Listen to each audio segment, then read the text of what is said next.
very simple, straightforward explanation, which is the colonial legacies. And of course, a lot of people say, well, come on, colonialism is over. It's been, several decades since independence, but we have the unfinished business of decolonizing economic structures. So I focus on the economic structures that actually produce the results that we're looking at. So when it comes to the colonial role that was imposed on the African continent, it can be summarized in three basic points. Number one, we're supposed to be the place for cheap raw materials for the industrialized world. We still play that role today. Number two, we were supposed to be the place that consumes technology and industrial output from the global north. We still play that role today. And number three, and most importantly, we're supposed to be the place where obsolete technologies, assembly line manufacturing that is no longer needed in the industrialized world is outsourced to us under the label of development, cooperation, job creation, technical assistance, all of that. But effectively, what it does is that it permanently locks us at the bottom of the global value chain. That was the role we played during colonial times, and unfortunately, that is the role we continue to play today. So colonialism, of course, was not a system for development. It was not designed to achieve sustainable development goals or a just transition or justice or anything. Colonialism was a system of extraction, of abuse. We should not be surprised that the same colonial structures, economic colonial structures that persist today are producing these bad results of malnutrition, of poverty, of socioeconomic exclusion. So that's why in the context of the just transition and the context of decarbonization, we always say we cannot decarbonize a system that hasn't been structurally and economically decolonized yet. And when it comes to kind of the visible manifestation of these problems, the issue of external debt, that is debt denominated in foreign currencies, in dollars and euros. It is a serious problem because it takes a huge amount of fiscal policy space that doesn't allow our governments to invest in the building blocks of development and prosperity, such as basic health and education and infrastructure, because we have to prioritize paying the external debt. But external debt is actually a symptom of deeper structural issues that have colonial roots. Number one, food deficits. Number two, energy deficits. And number three, manufacturing deficits. And I can explain each very briefly so we can understand why these are fundamental. When I say food deficits, according to UNCTAD, the UN Conference on Trade and Development, Africa today imports 85% of its food. 85%. When less than 100 years ago, during colonial times, we used to be the breadbasket for colonial powers.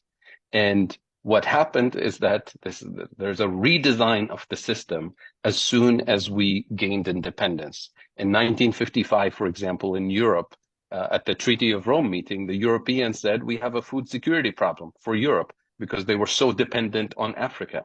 And that introduced the common agricultural policy, which is in place to this day. So what is CAP?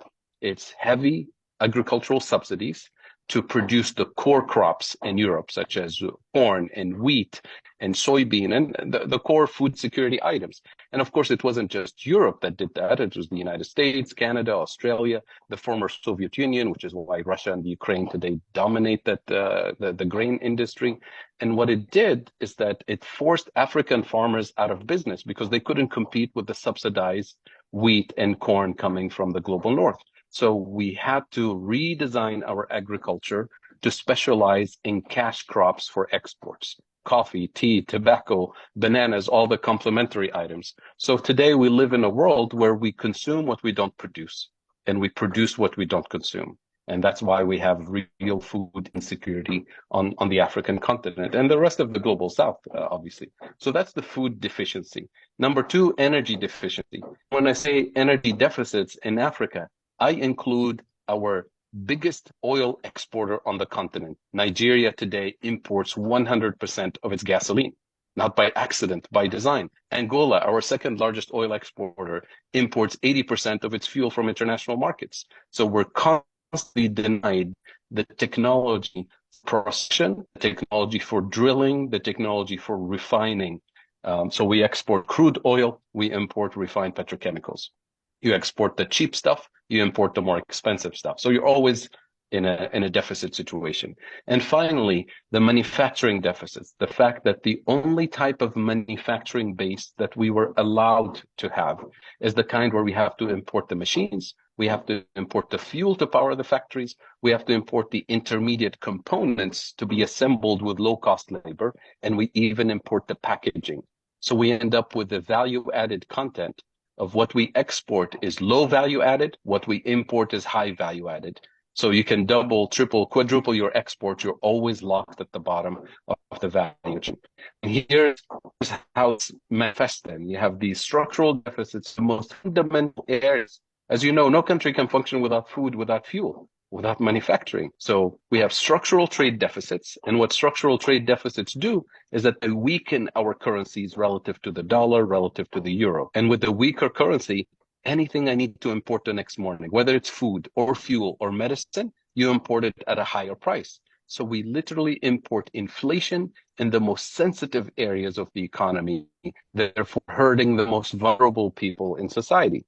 And that immediately forces our governments into a defensive position to protect the most vulnerable. So what do? We subsidize food, we subsidize fuel, which makes sense to protect the most vulnerable, but you can't do that for 8 decades. And we ask our central banks to stabilize the exchange rate, to fight inflation. And the way they do it is by using a band-aid solution, which is borrowing more dollars. And that gets the external debt into a vicious cycle that is unsustainable, which means now the government is completely obsessed with prioritizing economic activity that will allow us to earn dollars as quickly as possible so that we service the debt. And we deprioritize economic activity that is actually transformational, that is actually the foundation of development and prosperity. And that is the essence of why we neglect so many of the priorities. And that's why a lot of the fiscal policy space that our governments have is dedicated to servicing the debt, which is by design the colonial architecture that was imposed on us. So that's why we say we can't really achieve the sustainable development goals or a just transition or any of the goals that we want to achieve under a system, an economic system that's still structurally colonized when we have economies that are technically steered from abroad.